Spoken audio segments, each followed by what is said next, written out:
ನಮಸ್ಕಾರ. ಕ್ರಿಪ್ಟೋ ಕನ್ನಡ ಚಾನಲ್ಗೆ ಸ್ವಾಗತ. ಇವತ್ತು ನಾವು ಕ್ರಿಪ್ಟೋ ಜಗತ್ತಿನ ಒಂದು ತುಂಬಾನೇ ಚರ್ಚೆಯಲ್ಲಿರೋ, ಕೆಲವೊಮ್ಮೆ ಕನ್ಫ್ಯೂಸಿಂಗ್ ಕೂಡ ಅನಿಸೋ ಟಾಪಿಕ್ ಬಗ್ಗೆ ಮಾತಾಡೋಣ. ಅದುವೇ ಮೀಮ್ ಕಾಯಿನ್ಗಳು. ಹೌದು, ಇವುಗಳ ಬಗ್ಗೆ ಕೇಳಿರ್ತೀವಿ ಅಲ್ವಾ? ಯಾರೋ ರಾತ್ರಿ ಲಕ್ಷಾಧಿಪತಿ ಆದ್ರು ಅಂತ ಸೋಷಿಯಲ್ ಮೀಡಿಯಾದಲ್ಲಿ ಒಂದೇ ಸಮನೆ ಚರ್ಚೆ ನಡೀತಾ ಇರುತ್ತೆ. ಒಂಥರ ದೊಡ್ಡ ಹೈಪ್ ಕ್ರಿಯೇಟ್ ಆಗಿದೆ ಇವುಗಳ ಸುತ್ತ. ಸೊ ಈ ಮೀಮ್ ಕಾಯಿನ್ಗಳ ಬಗ್ಗೆ ಸದ್ಯಕ್ಕೆ ಇರೋ ಅನಾಲಿಸಿಸ್, ಡೇಟಾ ಎಲ್ಲನೂ ಸೇರಿಸಿ ಇದರ ಅಸಲಿಯತ್ತು ಏನು ಅಂತ ಅರ್ಥ ಮಾಡ್ಕೊಳ್ಳೋಕೆ ಟ್ರೈ ಮಾಡೋಣ. ನಮ್ಮ ಗುರಿ ಸಿಂಪಲ್.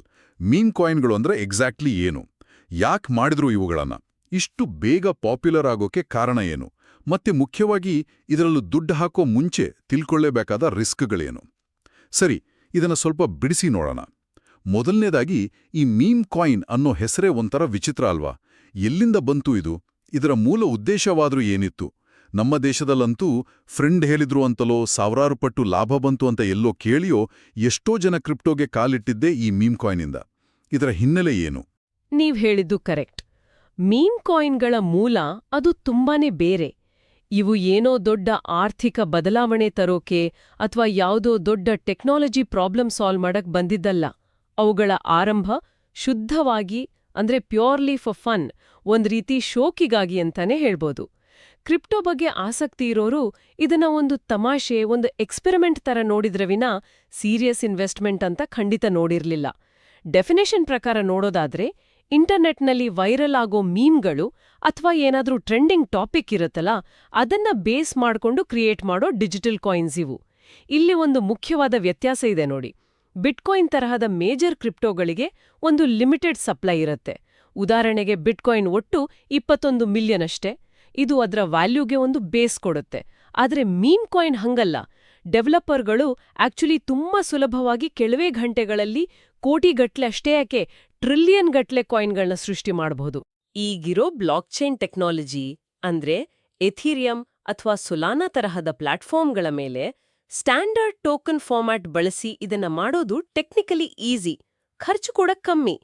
ಯೋಚನೆ ಮಾಡಿ, 21 ಮಿಲಿಯನ್ಗೆ ಬದಲಾಗಿ 21 ಟ್ರಿಲಿಯನ್ ಕಾಯಿನ್ ಕ್ರಿಯೇಟ್ ಮಾಡಿದ್ರೆ ಒಂದೊಂದು ಕಾಯಿನ್ನ ಆರಂಭದ ಬೆಲೆ ಎಷ್ಟಿರುತ್ತೆ? ಆಲ್ಮೋಸ್ಟ್ ಝೀರೋ ಅಲ್ವಾ? ಹಾಗಾದ್ರೆ ಈ ಐಡಿಯಾ ಶುರುವಾದಾಗ ಅವುಗಳ ಮೌಲ್ಯ ತೀರಾ ಕಮ್ಮಿ ಇತ್ತು.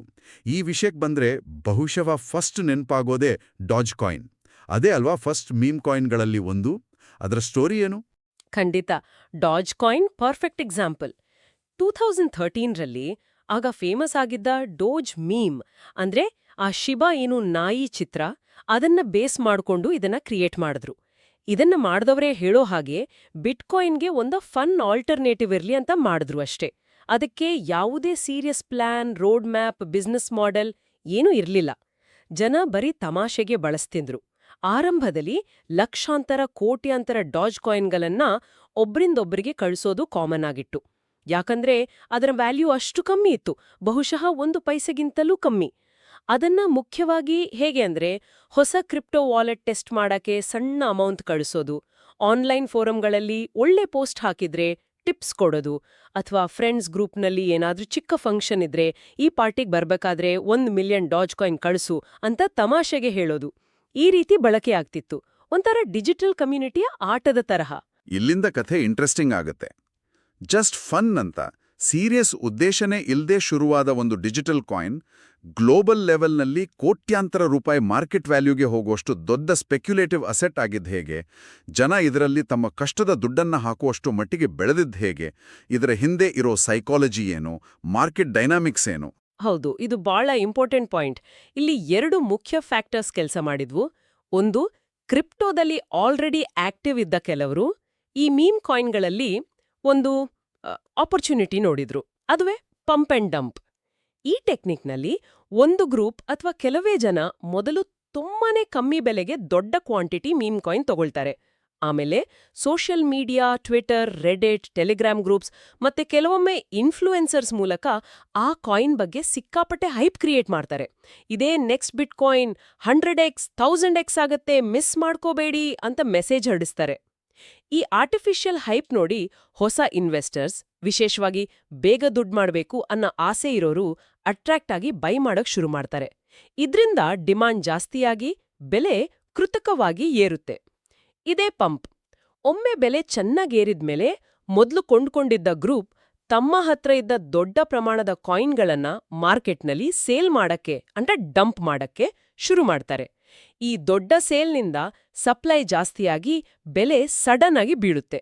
ಆಗ ಲೇಟಾಗಿ ಎಂಟ್ರಿ ಕೊಟ್ಟವರು ಹೆಚ್ಚು ಬೆಲೆಗೆ ಕೊಂಡೋರು ನಷ್ಟ ಆಗ್ತಾರೆ. ಆದ್ರೆ ಪಂಪ್ ಮಾಡಿದವರು ದೊಡ್ಡ ಲಾಭ ಮಾಡ್ಕೊಂಡು ಎಕ್ಸಿಟ್ ಆಗ್ತಾರೆ. ಈ ಪಂಪ್ ಅಂಡ್ ಡಂಪ್ ಆಕ್ಟಿವಿಟಿಯಿಂದಾಗಿ ಮೀಮ್ ಕಾಯಿನ್ ಅಂದ್ರೆ ಕಡಿಮೆ ಟೈಮಲ್ಲಿ ಹೆಚ್ಚು ದುಡ್ಡು ಮಾಡೋ ಈಸಿ ದಾರಿ ಅನ್ನೋ ತಪ್ಪು ಕಲ್ಪನೆ ಜನರಲ್ಲಿ ಬಂತು. ಇದು ಕೇಳೋಕೆ ಅಟ್ರಾಕ್ಟಿವ್ ಆಗಿ ಕಾಣೋದ್ರಲ್ಲಿ ಆಶ್ಚರ್ಯ ಇಲ್ಲ ಬಿಡಿ, ವಿಶೇಷವಾಗಿ ಕಮ್ಮಿ ಬೆಲೆಗೆ ಜಾಸ್ತಿ ಕಾಯಿನ್ ಸಿಗುತ್ತೆ ಅಂದಾಗ. ನೀವು ಹೇಳ್ದಾಗೆ ಯಾರಾದ್ರೂ ಬಂದು ಜಸ್ಟ್ ₹2 ಕೊಡಿ 5,000 ಕಾಯಿನ್ ತಗೊಳ್ಳಿ ಅಂದ್ರೆ ತಕ್ಷಣ ತಲೆಯಲ್ಲಿ ಕ್ಯಾಲ್ಕುಲೇಷನ್ ಶುರುವಾಗುತ್ತೆ. ಓ, ₹200ಗೆ 5 ಲಕ್ಷ ಕಾಯಿನ್ಸ್, ಒಂದು ವೇಳೆ ಇದರ ಬೆಲೆ ಬರೀ 10 ಪೈಸೆ ಆದ್ರೂ ನನ್ನ ₹200 ಇನ್ವೆಸ್ಟ್ಮೆಂಟ್ ₹50,000 ಆಗುತ್ತೆ ಅಂತ. ಇದು ಒಂಥರ ಯೂನಿಟ್ ಬಯಾಸ್ ಇರಬೇಕು.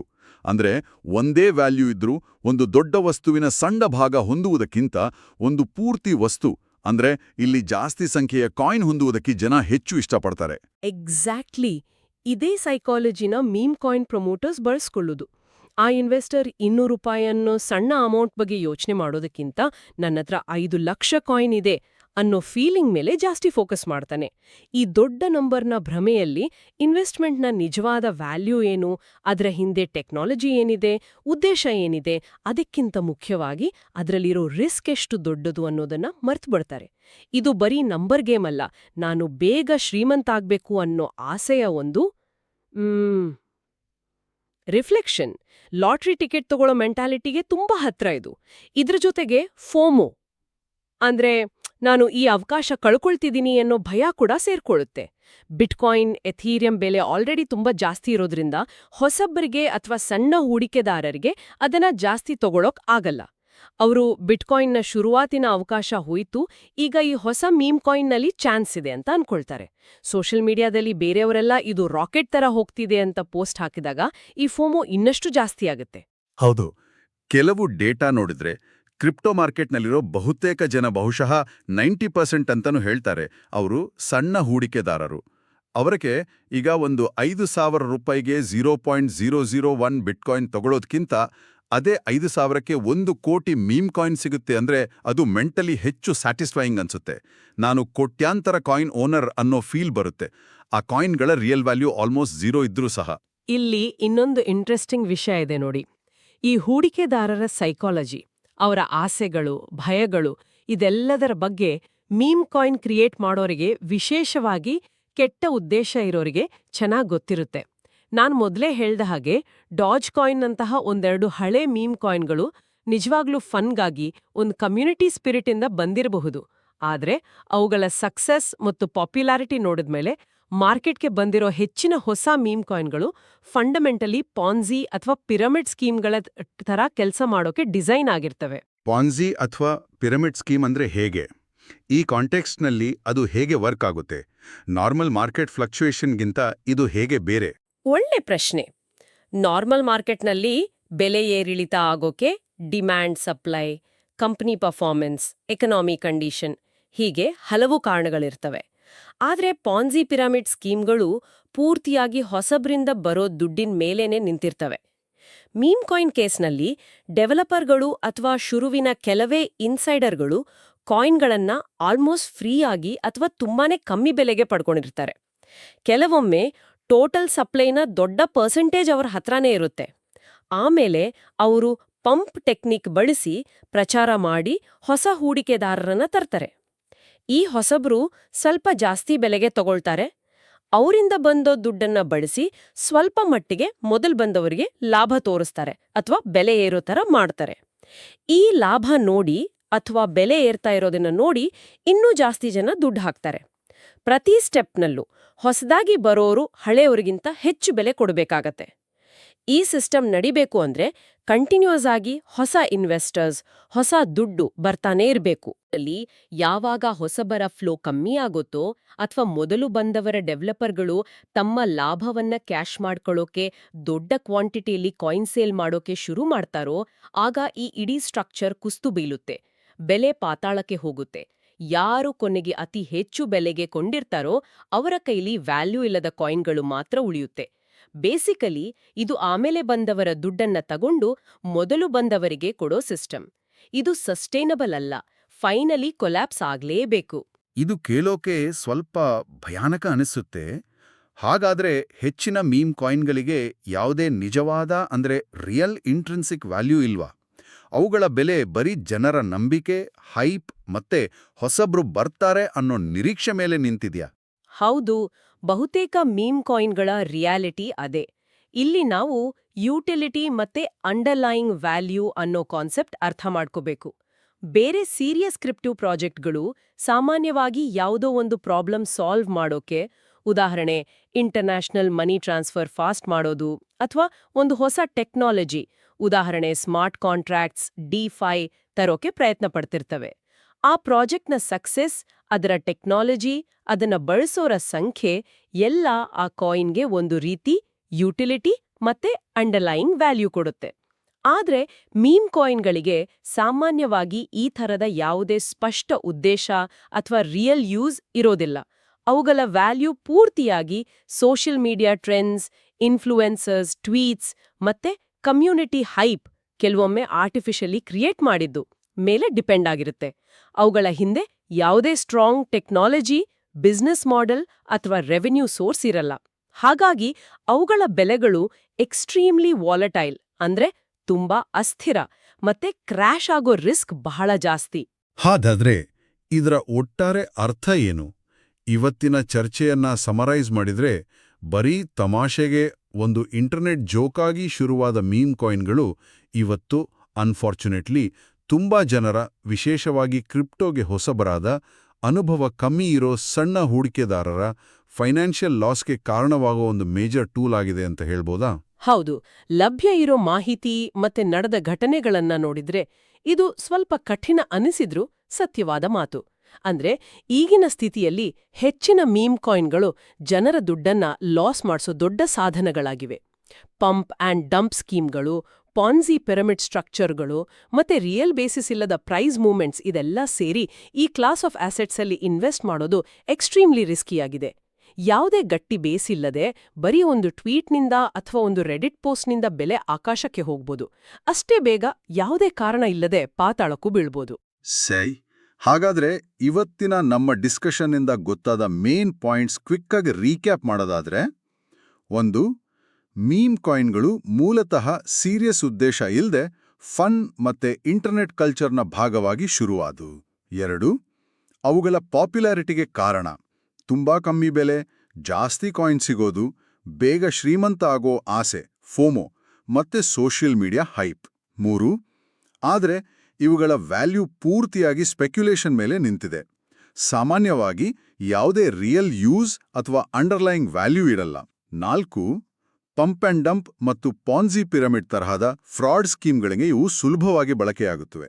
ಇದರಿಂದ ಇನ್ವೆಸ್ಟರ್ಸ್, ವಿಶೇಷವಾಗಿ ಲೇಟಾಗಿ ಎಂಟ್ರಿ ಕೊಡೋರು, ದೊಡ್ಡ ಮೊತ್ತದ ನಷ್ಟ ಅನುಭವಿಸೋ ರಿಸ್ಕ್ ತುಂಬಾನೇ ಜಾಸ್ತಿ. ಇಷ್ಟೆಲ್ಲ ರಿಸ್ಕ್ಗಳಿದ್ರೂ ಈ ಕಾಯಿನ್ಗಳು ಹುಟ್ಟಿದ್ದೇ ಒಂದು ಕಮ್ಯುನಿಟಿಯ ತಮಾಷೆಯಿಂದ, ಒಂದು ರೀತಿ ಡಿಜಿಟಲ್ ಕಲ್ಚರ್ನ ಭಾಗವಾಗಿ. ಹಾಗಾದ್ರೆ ಬರೀ ಸ್ಪೆಕ್ಯುಲೇಷನ್ನ ಆಚೆಗೆ ಇವುಗಳಿಗೇನಾದ್ರೂ ಫ್ಯೂಚರ್ ಇದೆಯಾ? ಹೌದು, ಅದು ನಿಜಕ್ಕೂ ಒಂದು ಇಂಟ್ರೆಸ್ಟಿಂಗ್ ಪ್ರಶ್ನೆ. ಮೀಮ್ ಕಾಯಿನ್ಗಳು ಬೇಸಿಕಲಿ ಬಾಟಮ್ ಅಪ್, ಅಂದ್ರೆ ಕೆಳಗಿನಿಂದ ಕಮ್ಯುನಿಟಿ ಎಂಥುಸಿಯಾಸಮ್ನಿಂದ ಬಂದಿರೋದ್ರಿಂದ ಅವುಗಳಲ್ಲಿ ಒಂದು ರೀತಿ ಪಾರ್ಟಿಸಿಪೇಷನ್, ಕಮ್ಯುನಿಟಿ ಫೀಲಿಂಗ್ ಇರುತ್ತೆ. ಈಗಿರೋ ಪ್ರಶ್ನೆ ಏನಂದ್ರೆ, ಈ ಕಮ್ಯುನಿಟಿ ಪವರ್ನ ಬರೀ ಪ್ರೈಸ್ ಪಂಪ್ ಮಾಡೋ ಸ್ಪೆಕ್ಯುಲೇಷನ್ಗೆ ಬಳಸೋ ಬದಲು ಬೇರೆ ಯಾವುದಾದ್ರೂ ಕನ್ಸ್ಟ್ರಕ್ಟಿವ್ ಆದ ಉದ್ದೇಶಕ್ಕೆ ಬಳಸ್ಬೋದಾ? ಬಹುಶಃ ಫ್ಯೂಚರ್ನಲ್ಲಿ ಕೆಲವು ಮೀಮ್ ಕಾಯಿನ್ಗಳು ಈ ಪಂಪ್ ಅಂಡ್ ಡಂಪ್ ಅಥವಾ ಸ್ಕ್ಯಾಮ್ ಅನ್ನೋ ಲೇಬಲಿಂದ ಹೊರಗೆ ಬಂದು ತಮ್ಮ ಕಮ್ಯುನಿಟಿನ ಯೂಸ್ ಮಾಡಿಕೊಂಡು ಯಾವುದಾದ್ರೂ ಸಣ್ಣ ಲೆಜಿಟಿಮೇಟ್ ಆದ ರೋಲ್ ಪ್ಲೇ ಮಾಡಬಹುದೇ? ಉದಾಹರಣೆಗೆ ಮೈಕ್ರೋ ಪೇಮೆಂಟ್ಸ್ಗೆ, ಆನ್ಲೈನ್ ಕಮ್ಯುನಿಟಿಗಳಲ್ಲಿ ಮೆಂಬರ್ಶಿಪ್ ಐಡೆಂಟಿಫೈ ಮಾಡೋಕೆ, ಅಥವಾ ಒಂಥರ ಡಿಜಿಟಲ್ ಐಡೆಂಟಿಟಿಯ ಭಾಗವಾಗಿ, ಅಥವಾ ಅವು ಯಾವಾಗಲೂ ಹೀಗೇನೆ ಬರೀ ಸ್ಪೆಕ್ಯುಲೇಟಿವ್ ಟ್ರ್ಯಾಪ್ಗಳಾಗಿ ರೆಗ್ಯುಲೇಷನ್ ಇಲ್ಲದ ಗ್ಯಾಂಬ್ಲಿಂಗ್ ಜಾಗವಾಗಿ ಉಳಿತವೆಯಾ? ಇದು ಕ್ರಿಪ್ಟೋ ವರ್ಲ್ಡ್ ಮತ್ತೆ ಇನ್ವೆಸ್ಟರ್ಸ್ ಯೋಚನೆ ಮಾಡಬೇಕಾದ ಒಂದು ಮುಖ್ಯ ಪ್ರಶ್ನೆ. ಸದ್ಯಕ್ಕೆ ಎಚ್ಚರಿಕೆ ತುಂಬಾ ಮುಖ್ಯ. ಖಂಡಿತವಾಗಿಯೂ. ಮೀಮ್ ಕಾಯಿನ್ಗಳ ಭವಿಷ್ಯ ಏನಾಗಬಹುದು ಅನ್ನೋದು ಒಂದು ದೊಡ್ಡ ಕ್ವೆಶ್ಚನ್ ಮಾರ್ಕ್. ಆದರೆ ಪ್ರೆಸೆಂಟ್ನಲ್ಲಿ ಅವುಗಳಲ್ಲಿರೋ ದೊಡ್ಡ ರಿಸ್ಕ್ಗಳ ಬಗ್ಗೆ ಎಲ್ಲರೂ, ವಿಶೇಷವಾಗಿ ಹೊಸ ಹೂಡಿಕೆದಾರರು, ಪೂರ್ತಿ ಅರಿವು ಮತ್ತು ಎಚ್ಚರಿಕೆ ವಹಿಸೋದು ಅತ್ಯಗತ್ಯ.